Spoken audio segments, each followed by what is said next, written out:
네, 화제 이슈를 콕 짚어보는 10분 인터뷰 시간입니다. 오늘 오전에 북한이 중거리 탄도미사일로 추정되는 미사일을 발사했죠. 자, 지난 1일 이후 사흘 만이자 최근 열흘 사이에 5번째 탄도미사일 발사입니다. 이틀에 한 번꼴로 미사일을 쏜 셈입니다. 자, 북한의 도발이 7차 핵실험으로 이어질 가능성이 적지 않다. 이런 분석도 나오고 있고요. 북한의 7차 핵실험 가능성과 또 계속되는 북한의 무력 도발 속에 향후 한반도 정세는 어떻게 흘러갈 것인지 짚어보도록 하겠습니다. 자, 정세현 전 통일부 장관을 전화로 연결했습니다. 장관님 나와 계시죠? 예. 네, 안녕하세요. 예. 예, 자, 북한이 북한이 지금 열흘 사이에 5번째 탄도미사일을 발사했는데 이어지는 무력 도발을 좀 어떻게 보고 계십니까?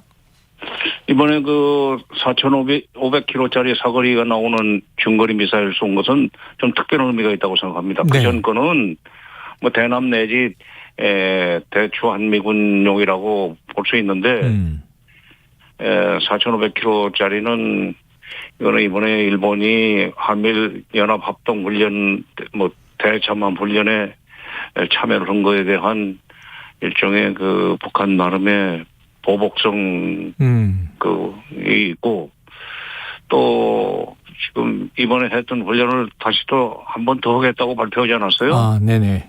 그러니까 일본이 또 거기 참여하는 거에 대해서 사전 견제 의미가 있다고 생각합니다. 아, 일본에 대한 견제이자 네, 메시지가 담겨 있군요. 4,500km면 네. 일본은 훨씬 그 일본 열도를 지나서 태평양 쪽으로 떨어진 것 같은데 네. 4,500km의 방향을 조금만 틀면 바로 그 괌도 때릴 수 있는 네네. 미군 기지가 있는 괌을 때릴 수 있는 거리라는 점에 주목할 필요가 있죠. 네, 자, 상당히 일본도 위협적입니다. 예. 견제를 했고 괌까지도 사정거리 안에 뒀다. 왜냐하면 조금 미국이 가지고 있는 전략 자산을 북한이 이제 도발을 할 기미가 보이면 네. 확장 억제 원칙에 입각해서 전략 자산을 배치시키겠다고 우리 대통령도 네네. 자꾸 그런 얘기를 하고 미국에서도 그걸 강조를 하니까 그 전략 자산이 있는 괌도 우리 때릴 수 있다 하는 얘기도 되죠. 네네. 상당히 위협적입니다. 앞으로 정세가 그리고 이제 진짜 핵실험할 때까지는 심심치 않게 이런 짓을 할 것 같아요. 심심치 않게 이런 도발이 벌어질 수 있다. 예. 자, 지금 또 좀 특별한 메시지를 담았다라고 이제 해석을 해 주셨습니다. 잠깐 언급해 주셨는데요. 우리 윤석열 대통령은 이 무모한 핵 도발은 우리 군을 비롯한 동맹국과 국제사회의 결연한 대응에 직면할 것이다. 이런 입장을 냈습니다. 지난 국군의 날에도 말씀하셨던 한미 확장 억제 실행력 이걸 언급을 했었는데 그 우리 정부 차원의 대응책은 뭐가 있겠습니까? 계속 확장 억제로 대응하겠다는 얘기밖에 더 할 게 있어요? 아. 우리가 먼저 그야말로 원점을 때려버리는 그런 선제 타격을 할 수는 없는 처지 아닙니까? 네. 작전 지휘권이 미군 사령관한테 있는 마당에 윤석열 대통령이 아무리 화가 나도 그 못하는 처지 아니에요. 우리는 그러니까 어떤 점에서는 입만 가지고 있지 사실은 손을 쓸 수가 없는 형편이기 때문에 네. 윤석열 정부가 그렇게 말폭탄으로 북한을 북한의 대남 군사 전략을 바꿀 수 있다는 생각은 좀 버려야 됩니다. 아, 우리 말폭탄으로 스스로 안 돼요. 말폭탄으로 안 된다. 예. 우리 스스로 이것을 바꿀 수는 없다. 자, 그렇다면 결국은 대응책이 메시지밖에 없는. 자, 일본은요. 유엔 안보리, 미국, 우리나라를 비롯한 국제사회와 긴밀히 연계하겠다. 5년 만에 일본 열도를 넘어갔으니까요. 자, 그런데 이제 북한의 우방국인 또 이 중국과 러시아가 협조하지 않으면 대북 제재 어렵지 않습니까? 그렇죠. 유엔 대북 제재 결의안이 통과가 안 되죠. 네. 일본이 아무리 방방 뜨고 로비를 해도 상임이사국 중에 그 두 나라가 중국, 러시아가 네. 동의 안 하면은 소용없지 않습니까? 그래서 심지어는 안보리에서 빼자 이런 의견도 내고 지금 이 중국과 러시아를 좀 대북 제재 참여하도록 유도할 수 있는 방안 좀 뾰족한 수는 없을까요? 그거는 없을 거예요. 왜냐하면 중국은 그 북한이 핵을 가지고 자꾸 이렇게 국제사회와 뭐라 그럴까 힘겨루기를 네, 하려고 네. 한다든지 또는 미국을 상대로 해서 도발적인 행동을 계속하는 이유를 미국이 언제 북한을 칠지 모르는 우려 때문에 그런 짓을 한다. 그걸 이제 오히려 합리적인 우려라는 표현을 했어요. 네. 하고 있어요. 그런 입장이기 때문에 그건 또 최근에는 러시아도 중국의 그런 북한의 합리적인 우려를 해소해 주지 않으면 북핵 문제는 해결 안 된다. 미사일 도발도 막을 수 없다 하는 입장으로 서서히 지금 옮겨가고 있습니다. 네, 그래서 네. 이걸 미사일 발사나 핵실험 계속되는 핵실험을 막기 위해서는 확장 억제니 유엔 대북 제재 이거 가지고는 안 되고 결국은 핵 협상이 시작될 수 있는 여건을 미국 쪽에서 먼저 만들어줘야 되고 한국 정부가 할 일은 미국이 그쪽으로 방향을 틀도록 설득을 해야 됩니다. 그게 안 되면은 결국 윤석열 정부가 임기 내내 네. 임기 내내 그 북한의 이런 미사일 발사라든가 핵실험에 전전긍긍할 수밖에 없어요. 말로 무슨 확장 억제 가지고 북한 겁줘봐야 겁도 안 먹잖아요. 네. 자, 지금 말씀하신 대로 이 북한의 7차 핵실험 가능성 이게 좀 굉장히 정점으로 계속 이제 예고가 되고 있어서 말이죠. 이 국정원이 일전에 이제 공개된 내용입니다만 만약 북한이 핵실험을 강행한다면 10월 16일에서 11월 7일 사이일 것이다라고 이 기간을 정했습니다. 이거 좀 근거가 있다고 보십니까? 있어요. 10월 16일 날 중국의 그 공산당 대회가 열립니다. 네네. 거기서 시진핑 현 국가 주석 또는 네. 공산당 총서기의 3년인 문제가 결정되죠. 되고 결정이 될 겁니다. 네. 그 전에 핵실험을 하면은 시진핑의 국제 정치적 입지를 좀 어렵게 만들고 국내 정치적으로도 시진핑한테 도움이 안 된다고 생각할 거기 때문에 네. 수직기 때문에 북한이 그 시간은 피하려고 할 거예요. 네. 또 12월 7일은 12월 8일 날 그러니까 11월 둘째 주 화요일 날 화요일인가요? 미국에. 그렇게 되면 화요일 날 중간 선거가 있습니다. 그렇죠. 미국의 중간 선거 있습니다. 네, 중간 선거가 있는데 중간 선거를 앞두고 미국을 압박하기 위해서 바이든 정부를 압박하기 위해서는 이제 도발적인 행동을 할 가능성이 있고 그게 이제 핵실험이라는 아이템으로 나타날 수가 있죠. 네. 그래서 지금, 국정원에서도 아마 시진핑 3년임 결정 이후 그다음에 미국 중간선거 직전 그 기간 중에 날씨 좋은 날 핵실험할 가능성이 있다. 이렇게 본 거죠. 네, 기간 자체는 고도의 지금 국제정치 외교적인 북한의 셈법을 담았다 이렇게 이해가 됐는데요. 지금 날씨 얘기해 주셨는데 이 핵실험의 중요 변수가 날씨다. 보통 지하에서 하는 걸로 알고 있는데 이게 날씨는 왜 중요합니까? 비가 온다든지 이렇게 하면 되죠. 날씨가 맑은 날. 2006년에 1차 핵실험 할 때도 네. 미리 예고를 했었어요.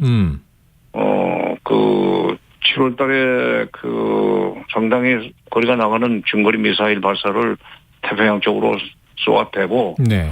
그러면서 앞으로 10월 달에 10월 3일부터 10일 사이에 1차 핵실험을 할 거다. 날씨를 봐가면서 네. 날짜는 결정이 될 거다 하는 예고를 한 적이 있습니다. 그래요. 이건 또 우주선, 로켓 발사하고 좀 비슷한 측면이 있네요. 그렇죠. 우주선도 막 폭우가 쏟아지거나 비가 부슬부슬 내리면 네. 안 오잖아요. 발사를. 그렇죠. 알겠습니다. 그래서 날짜를 딱 못 박지 않고 기간을 지정하는 편이다. 그렇죠. 그거 지켜봐야 되겠습니다. 근데 이게 핵실험이 말이죠. 한 차례로 끝날 것이냐 하는 문제도 있는데 과거에 보면 핵실험하면 또 ICBM 미사일 개발도 병행해서 하고 결국은 로켓 핵실험 이랬는데 7차 이후에 또 8차, 9차, N차 핵실험 강행할 가능성 어떻게 보세요? 저는 있다고 봅니다. 있다. 왜냐하면 우리 쪽에서는 한 번 핵실험하는데 1억 얼마가 든다 이런 얘기, 1억 달러가 든다 그런 얘기 하는데 네. 그거는 모든 것을 이 돈으로 계산하는 자본주의적 마인드에 불과하고 저쪽은 군사경제와 인민경제가 따로 떨어져 있는 데입니다. 북한은. 네. 그렇기 때문에 인민경제를 인민경제는 무관하게 군사경제 부문에서 결정하면 되는 거고, 더구나 거기는 솔직히 말해서 자본주의 국가가 사회가 아니기 때문에 원가 개념이 없잖아요. 아, 그렇죠. 네. 원가 개념이 없기 때문에, 그리고 그건 뭐 이리저리 자관 필요한 물자라든지 자재 같은 것을 하여튼 동원하는 제주가 또 따로 있어요. 그 네, 네. 군수공업 담당 비서가 다 관리를 합니다. 그렇게 해서 핵실험을 계속 이어나갈 가능성이, 그러니까 7차로 끝나지 않고 미국이 나중에 진짜 이거 빨리 서두르지 않으면 나중에 호미로 막을 수 있는 일을 가래로도 막지 못하게 될 가능성이 있다고 걱정하는 나머지 회담을 하자고 북한을 달래려고 할 가능성도 있습니다. 과거에 그런 식으로 극한적인 도발을 통해서 미국이 오히려 비밀 협상을 제의하고 북한한테 거기서 핵 문제 해결에 어떤 구도를 짰던 선례들이 93년, 그다음에 2006년 그렇죠. 2006년 있었고 2017년 13,000km짜리 미사일 시험 발사에 성공한 때도 사실은 미국 트럼프 대통령이 유엔 사무처장을 12월 초에 북한으로 들여보내가지고 협상하자고 제안한 적이 있잖아요. 그렇게 해서 2018년 회담이 열렸던 거예요. 그러니까 그런 성공의 추억 때문에 북한은 미국이 버틸 수 없을 정도로 도발을 계속할 겁니다. 그러니까 뭐 북한의 입장에서는 레드라인을 계속 건드려야 되는 거군요. 그렇죠. 레드라인을 계속 건드리는 게 넘어가지고 이제 넘어가야 된다. 네. 장관님 말씀 들으니까 앞으로 참 이게 여러 가지로 좀 이 고강도로 긴장이 고조되겠다 이런 걱정이 드는데요. 한 가지 좀 확장해서 여쭤볼게요. 지금 러시아와 우크라이나 전쟁이 심화되고 있습니다. 그러다 보니까 러시아 핵무기 사용 가능성이 계속 외신 보도로 나와서 여기에 또 중국 대만, 이 대만 해협 갈등도 심화되고 있지 않습니까? 요 북한 핵실험은요. 이런 지금 아주 미묘한 국제 정세에 어떤 영향, 어떤 파장을 줄까요? 글쎄요, 핵실험을 봐서 이제 국제사회가 수선할 때 푸틴이 지금 어떤 점에서는 젤렌스키한테 역습을 당하고 있는 것 같은데 이걸 반전시키기 위해서는 제한된 범위에서 그나마 핵무기를 쓸 수 있는 가능성이 전혀 없다고 말할 수 없죠. 지금 거기 지금 핵폭탄이 지금 한때 2만 여기에 있었는데 미국 그거 상호주의 원칙으로 감축을 해가지고 줄어들었는데 아직도 그래도 한 7,000개 남아 있을 겁니다. 그 중에 살상력이 이렇게 높지 않고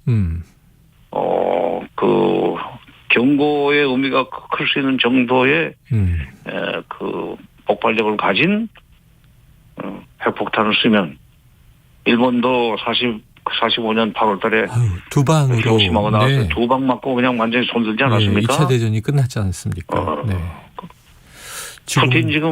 푸틴이 몰린다. 그리고 미국이 뒤에서 막 밀어준다. 젤렌스키를, 우크라이나를. 이런 상황이, 말하자면은, 궁지에 몰리면 쥐가 고양이를 물고 덤비는 거 아니에요? 쓸 수 있는 가능성이 있죠. 가능성은 있다. 자, 이제 그때 북한도 핵실험을 통해서 오히려 미국이 북한과 협상을 할 수밖에 없도록 돌려차는 그런 전술을 또 쓸 겁니다. 자, 이제 북한의 이제 오늘 미사일 발사가 또 이제 한미일 대잠 훈련에 이제 영향 있다 말씀 주셨고 추가 연합 훈련 계획 이야기도 언급을 해 주셨습니다. 사전 경고다. 자, 그런데 지난 한미일 대잠 훈련 하기 직전에도요. 장관님 말씀이 이번 우리 정부가 일본을 끌어들인 게 자충수가 될 것이다 이런 얘기를 하셨잖아요. 어떤 의미로? 이번에는 미국을 따라다니는 식으로 해서 밖으로 나왔는데 저희들은 원래 또 일본 열도 안에서만 움직여야 되는 거 아니에요. 네네. 밖으로 못 나오게 되는 거지. 그런데 이제 미국이 그동안에 오바마 때인가라고 한 미국의 병참을 지원하고 네. 또는 미국의 작전을 보조하는 차원에서는 네. 미국과 같이 움직인다면은 자위대도 밖으로 나갈 수 있다는 것을 문을 열어줬어요. 네. 근데 이렇게 해서 이제 동해까지 왔는데 이거 몇 번 되풀이되다 보면은 자위대의 해외 출병이 사실상 그냥 그 상례화되는 식으로 되고 이렇게 되면은 어느 날 자위대가 네. 무기를 들고 네. 우리 영토 어느 지점에 나타나지 말라는 법이 어디 있습니까? 독도 분해라든가. 네. 그렇게 됐을 경우에 미군이 우리 국민들 눈에 비치는 거고 일본군이 우리 눈에 비치는 거고는 의미가 다르잖아요. 네. 네. 우리 한때 그 사람들이 우리를 35년이나 네. 괴롭혔던 사람들이기 때문에 일본이 국민 정서상도 안 좋고 근데 이 윤석열 정부가 왜 자꾸 북한 때문에 미국만 가지고 안 되었고 일본도 막강한 군사를 가지고 있으니까 네. 좀 참여시키자 그러는 것 같은데 이거 나중에 자위대회 한반도 출병 내진 출몰을 그냥 기정사실화되는 결과로 되면은 네. 두고두고 나중에 역사적으로 네. 욕을 먹을 겁니다. 예, 자충수 패착이 될 것이다. 네. 자, 그 연장선상에서요. 시간이 다 됐는데 장관님 끝으로 이 윤석열 정부의 좀 대북 정책에 중요한 조언을 한 말씀 주신다면 어떤 점 주목할까요? 10월 1일 날도 확장 억제 얘기를 하던데 네. 확장 억제 가지고 아무리 북한을 겁준다고 그럴까 해봐야 저는 끄떡도 안 합니다. 오히려 더 센 도발만 하게 돼 있어요. 네. 이게 서로가 더 세게 그야말로 확장된 도발, 확장된 억제 이거 시소처럼 가다가 보면은 나중에 우리가 오히려 이 예산 면에서도 그렇고 대국민 정서 면에서도 그렇고 우리가 오히려 지칠 수밖에 없어요. 네. 지금 이거 확장 억제 내지는 한미동맹으로 북한의 핵 도발을 내지는 미사일 발사를 막을 수 있다는 생각은 좀 버리고 오히려 미국이 협상적으로 나가도록 지금부터 살살 소위 디딤돌을 놓는다고 그럴까 밑자리를 까는 그런 외교로 전환을 좀 해야 됩니다. 네. 비공개적으로라도. 알겠습니다. 자, 핵협상 테이블 어떻게 이제 북한을 이끌어낼 수 있을까? 자, 오늘 말씀 여기서 정리하죠. 이 장관님 말씀 고맙습니다. 예. 예, 지금까지 정세현 전 통일부 장관이었습니다.